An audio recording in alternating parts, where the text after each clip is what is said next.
Hi dears, എല്ലാവർക്കും സുഖാണോ? അപ്പോൾ ഇന്ന് നമ്മൾ നോക്കാൻ പോകുന്ന റെസിപ്പി ഒരു പുളിങ്കറി റെസിപ്പിയാണ് കേട്ടോ. വളരെ എളുപ്പത്തിലും വെറും 10 മിനിറ്റ് കൊണ്ട് ഉണ്ടാക്കാൻ പറ്റിയ ഒരു പുളിങ്കറി റെസിപ്പി. ഇത് എന്തുകൊണ്ടാണ് ഉണ്ടാക്കിയിരിക്കണമെന്ന് അറിയണ്ടേ? മത്തങ്ങ കൊണ്ടും മുരിങ്ങക്കായ കൊണ്ടുമാണ് ഈ പുളിങ്കറി വെച്ചിട്ടുള്ളത്. അപ്പോൾ പുളിങ്കറി ഉണ്ടാക്കുന്നതിനായിട്ട് ഞാനിത് അവിടെ 2 മത്തങ്ങ കഷ്ണം എടുത്തിട്ടുണ്ട്, പിന്നെ 2 മുരിങ്ങക്കായ എടുത്തിട്ടുണ്ട്, പിന്നെ നമുക്ക് വേണ്ടത് തക്കാളിയാണ്. 2 തക്കാളി എടുത്തിട്ടുണ്ട്. അപ്പോൾ കറി വെക്കുന്നതിനായിട്ട് ഇതാ മുരിങ്ങക്കായും മത്തങ്ങയും തക്കാളിയും എല്ലാം മുറിച്ചെടുത്തുകൊണ്ട് വന്നിട്ടുണ്ട്. അതിൻ്റെ കൂട്ടത്തിൽ ഒരു സവാളയും കൂടെ ഇട്ട് കൊടുക്കുന്നുണ്ട് കേട്ടോ. എന്നിട്ട് ഇതാ മൺചട്ടിയിലാണ് വെക്കുന്നത്. മൺചട്ടി ചൂടായപ്പോൾ വെളിച്ചെണ്ണ ഒഴിച്ചു കൊടുത്തിട്ടുണ്ട്. അതിലോട്ട് ഇതാ ഒരു കഷ്ണം കായ ഇട്ട് കൊടുക്കുന്നുണ്ട്.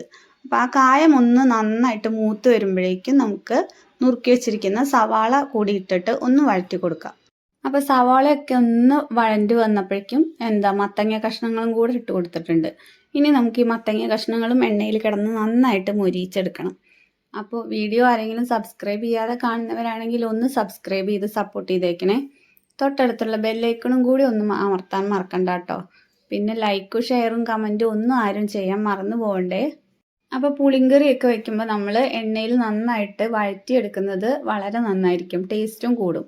അപ്പോൾ മത്തങ്ങയും സവാളയൊക്കെ അതവിടെ നന്നായിട്ട് മൊരിഞ്ഞു വന്നപ്പോൾ ഞാൻ അതിലോട്ട് 1 സ്പൂൺ കാശ്മീരി മുളക് പൊടിയും 1/2 സ്പൂണോളം സാദാ മുളക് പൊടിയും ചേർത്ത് കൊടുക്കുന്നുണ്ട്.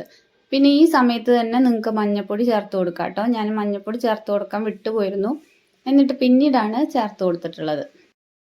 അപ്പോൾ മുളക് പൊടി ചേർത്ത് കൊടുത്തതിന് ശേഷം ഞാൻ 2 സ്പൂൺ മല്ലിപ്പൊടിയും കൂടെ ചേർത്ത് കൊടുത്തിട്ടുണ്ട്.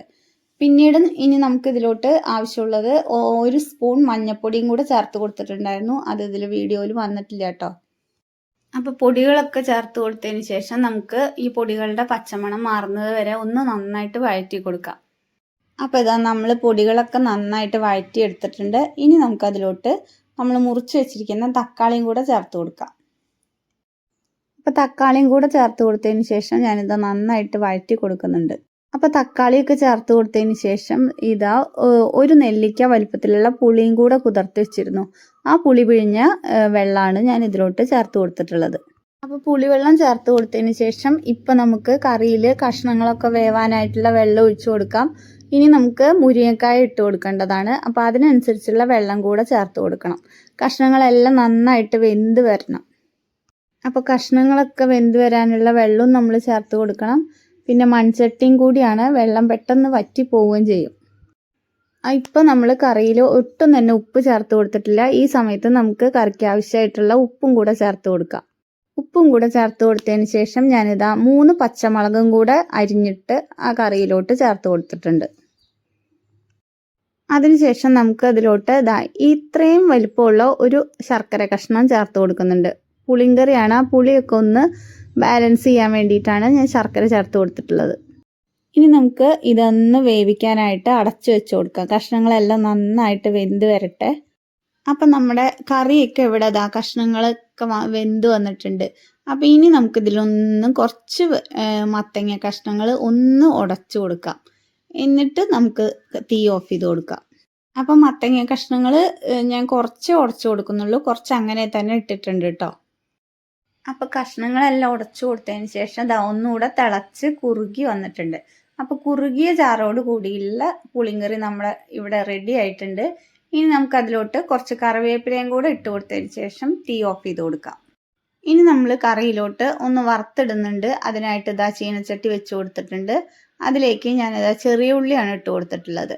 ഒരു 1/4 ബൗളോളം ചെറിയ ഉള്ളി വട്ടത്തിൽ നുറുക്കി എടുത്തിട്ടുണ്ട്. അതാണ് ഇട്ട് കൊടുത്തിട്ടുള്ളത്. ചെറിയ ഉള്ളി എത്ര അധികം ഇടുന്നോ അത്രയും കറിക്ക് ടേസ്റ്റ് കൂടും. അപ്പോൾ ചെറിയ ഉള്ളി ഒന്ന് ചൂടായി വരുമ്പോഴേക്കും നമുക്ക് അതിലോട്ട് ഒരു 5-8 വെളുത്തുള്ളിയുടെ അല്ലിയും കൂടെ ഒന്ന് ചെറുതാക്കി നുറുക്കിയതിന് ശേഷം അതിലോട്ട് ഇട്ട് കൊടുക്കാം. ഇനി നമുക്ക് ഈ 2 ഉള്ളികളും ഒന്ന് ബ്രൗൺ നിറമാകുന്നത് വരെ ഒന്ന് വഴറ്റി കൊടുക്കാം. ഒന്ന് നന്നായിട്ട് മുരിപ്പിച്ചെടുക്കണം.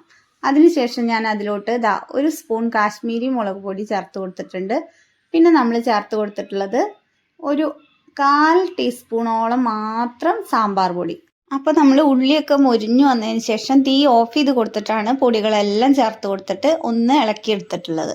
ഇനി നമുക്ക് ഈ ഉള്ളി ഒന്ന് കറിയിലോട്ട് ചേർത്ത് കൊടുക്കാം. അപ്പം നമ്മുടെ പെട്ടെന്ന് എളുപ്പത്തിൽ തന്നെ തയ്യാറാക്കിയെടുക്കാൻ പറ്റിയ മത്തങ്ങ മുരിങ്ങക്ക പുളിങ്കറി ഇവിടെ റെഡി ആയിട്ടുണ്ട്. എല്ലാവരും ഉണ്ടാക്കി നോക്കി ഒന്ന് അഭിപ്രായം പറയണേ. അപ്പോൾ ഇന്നത്തെ ഈ മുരിങ്ങക്കായ മത്തങ്ങ പുളിങ്കറി റെസിപ്പി എല്ലാവർക്കും ഇഷ്ടമായി എന്ന് വിശ്വസിക്കുന്നു. വീഡിയോ ഇഷ്ടമായ ലൈക്കും ഷെയറും സബ്സ്ക്രൈബും ചെയ്ത് ഒന്ന് സപ്പോർട്ട് ചെയ്യാൻ മറക്കണ്ട കേട്ടോ. പിന്നെ കമൻറ്റും കൂടെ ചെയ്ത് സപ്പോർട്ട് ചെയ്തേക്കണേ.